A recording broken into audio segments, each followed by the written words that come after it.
Assalamualaikum warahmatullahi wabarakatuh. Nama saya Elframa Saputra. Di sini saya akan mempresentasikan geomorfologi Indonesia secara singkat.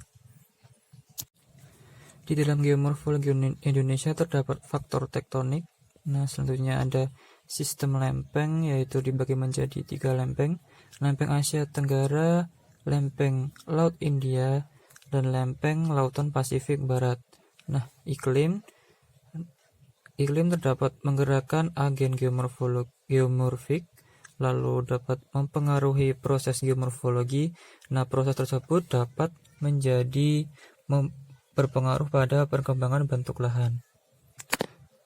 Lalu konsep geomorfologi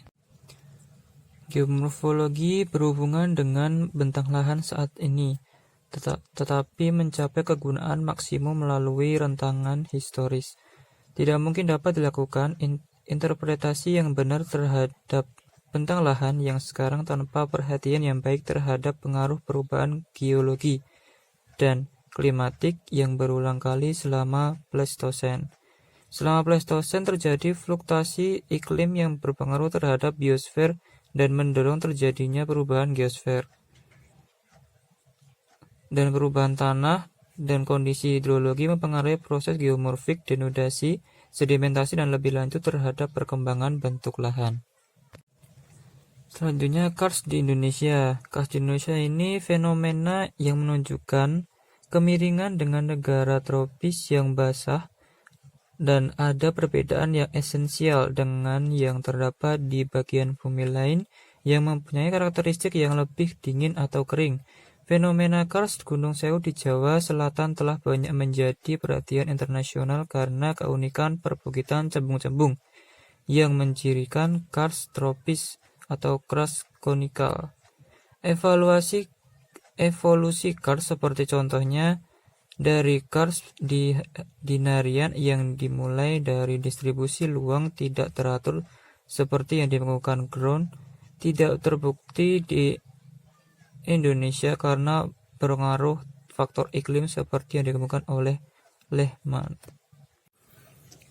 Untuk bentuk lahan denudasional non-vulkanik, di sini bentuk lahan ini terdiri dari perbukitan, sisa, dan pegunungan dan dataran nyaris dari daratan Sunda, baik sebagai pegunungan blok, pegunungan lipatan, pegunungan kompleks, dataran nyaris terdeformasi Piedmont.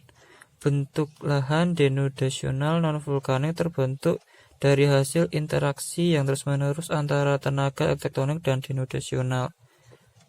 Berbedaan dengan vulkanik yang terbentuk oleh tenaga konstruktif dan vulkanik destruktif yang dilanjutkan diikuti denudasi, planasi luas encirikan daerah yang proses denudasinya tetap berlangsung bersamaan dengan pengangkatan tektonik. Selanjutnya adalah geomorfologi lahan rendah, yaitu di Indonesia terdiri dari beberapa unit geomorfologikal seperti Piedmont, dataran aluvial, dan rawa mangrove. Piedmont memiliki lereng sangat landai dan berbeda sifat alaminya dan terkelompokkan dalam unit-unit tergantung luasannya. Dapat berupa lereng, kaki kipas dan teras, endapan graben, dan isian basin antar pegunungan. Dataran aluvial dibedakan menjadi dataran aluvial dengan rawa belakang yang kering musiman, dataran aluvial dengan tanggul dan rawa belakang, dan dataran aluvial dengan endapan gambut rawa belakang. Rawa mangrove merupakan unit transisi ke bentuk lahan ke pesisiran. Selanjutnya adalah geomorfologi marin Indonesia. Di Indonesia terdapat bentuk lahan pesisir yang sangat bervariasi. Dalam beberapa dekade terakhir, aktivitas manusia berdampak penting, di antara berbagai faktor endogen iklim tropis basah yang memegang peran paling penting. Akibat pelapukan yang kuat, sungai banyak mengangkut material dan terdeposisi membentuk pesisir berlumpur atau rataan lumpur luas dengan mangrove. Pantai berpasir hanya terbentuk pada pantai yang sedimennya terangkut oleh gelombang dan arus yang digenerasi oleh angin dari perairan pantai. Sistem angin monsun juga mempengaruhi arus gelombang dan deposisi material gisik sepanjang pantai. Selanjutnya adalah gisik pasiran, yaitu gisik pasiran relatif jarang di Indonesia akibat pelapukan kimia yang kuat, sehingga fraksi pasir yang terangkut sungai sampai ke laut sangat kecil. Di daerah tektogen, sungai-sungainya mengalirkan material dari formasi lunak yang sebagian besar tanpa berupa lempung atau muatan suspensi. Di daerah yang agak kering di mana pelepukan kimia kurang intensif, gisik pasiran relatif lebih banyak. Beberapa gisik pasiran di Indonesia atau bedding gisik tua yang agak ke pedalaman berkaitan dengan perkembangan dataran aluvial kala Holosen. Kebanyakan bedding gisik aktual terkait dengan dataran aluvial, sedangkan lainnya terpisah oleh sungai yang paralel dengan pantai atau laguna. Selanjutnya ada pantai berbatu. Di sini ada konfigurasi pantai berbatu di Indonesia dipengaruhi oleh struktur neotektonik dan litologi. Faktor tersebut lebih berpengaruh daripada iklim tropis basah. Pantai berbatu yang lurus dan belereng terjal banyak terbentuk. Sebagai contoh, terjadinya sesar paralel di Kepulauan Sula. Pantai berbatu juga sering terjadi di mana pantainya meluas searah busur kepulauan dan secara keseluruhan pantainya lurus meninggalkan beberapa teluk yang berasosiasi dengan kondisi lokal. Selanjutnya ada karang. Di sini adalah terumbu karang dari bagian tektogen Indonesia meliputi terumbu penghalang, atol, dan terumbu karang tepi.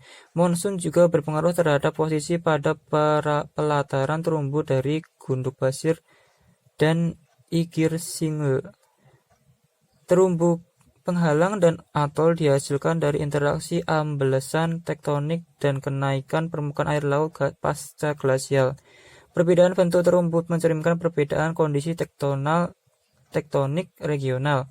Apabila pertumbuhan karang tidak dapat mempertahankan efek kombinasi amblesan dan kenaikan permukaan air laut, maka akan terbentuk penghalang tenggelam atau atol tenggelam.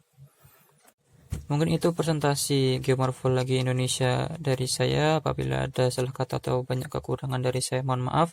Wassalamualaikum warahmatullahi wabarakatuh.